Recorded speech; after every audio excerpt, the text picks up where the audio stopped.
یا رسول اللہ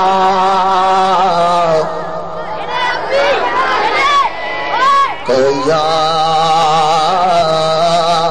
حبیب اللہ بڑے آواز سے پڑھو صلی اللہ علیہ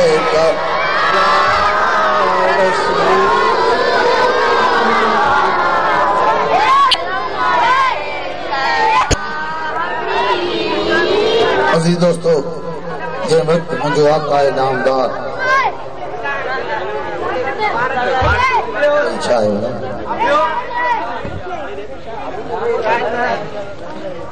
آمنہ جو لال یتیمن جو یار جے وقت دنیا جو تختے تی تشریف فرما تھو عزیز دوستو ہر شے پنجے پنجے طرفاں نبی جی آمد تے بی بی آمنہ دے مبارکو موکلیوں تے بی بی آمنہ تو کہ لکھ لکھ مبارکوں حجن تو تجھی جھولی میں بلن جہانن جو سردار آئے وہ جان آیا جو دنیا جی تقدیر مت جی ویا کائنات جی تقدیر مت جی ویا موسم بہار حلی پیا لکر جو سکار جیا عزیز دوستو ایڈے سجن جی آئے ایڈے سجن جی آئے اساں جا لکھ لہی آئے سکھ موٹی آیا کو چھوڑ ان حبیب کی ذات بابرکات جا گیت گائیں ان جا چھوڑ نہ گن گائیں تا چوہا نات کروں جتا بی بی آمنہ کے ہر شے جنن انسانن جانورن پکھن پرندن مبارکوں وعدائیں موکلیں پنجی پنجی بولیے میں بسی دکھ تھی یادو اما آمنہ بسی دکھ تھی یادو اما آمنہ بسی دکھ تھی یادو اما آمنہ تجھی حج میں حضور اما آمنہ تجھی حج میں حضور اما آمنہ تجھی حج میں حضور اما آمنہ تجھی حج میں حضور اما آمنہ دسی دکھ تھی یادو اما آمنہ دسی دکھ تھی یادو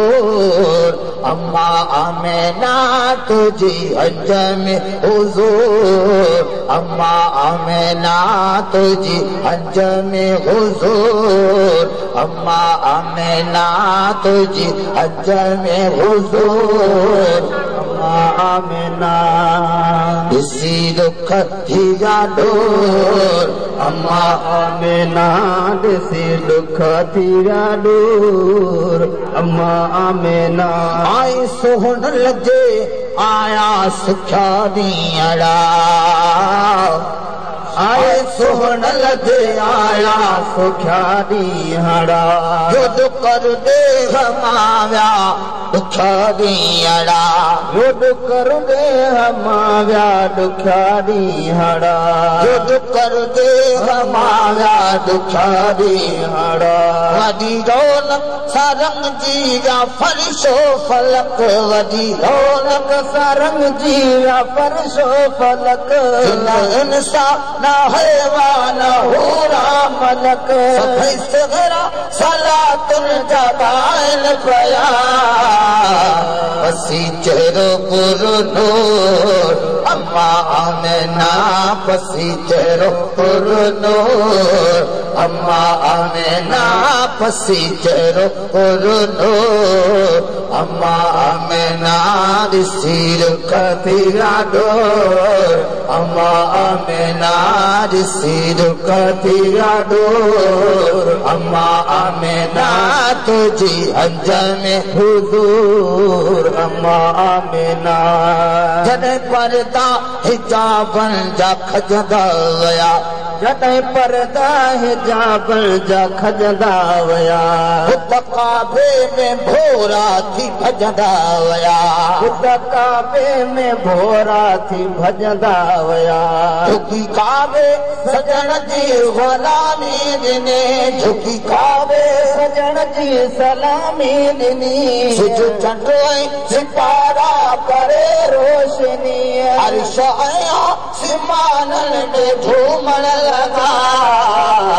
हाणे इहो मज़कोर अम्मा आमिना हाणे इहो मज़कोर अम्मा आमिना हाणे इहो मज़कोर अम्मा आमिना ॾिसी दुख पिया ॾोर अम्मा आमिना तुंहिंजी हज में हुज़ूर अम्मा आमिना तुंहिंजी हज में हुज़ूर अम्मा आमिना जग जो शमशो नूरी झंडा लॻे रोशन जो नूरी झंडा लॻे शिरक बिदअत कुफ्र खे कुंडा लॻे शिरक बिदअत कुफ्र खे कुंडा लॻे सारे आलम में इस्लाम आबाद थियो सारे आलम में इस्लाम आबाद थियो दीनी ख़त्म दीन जो दाद थियो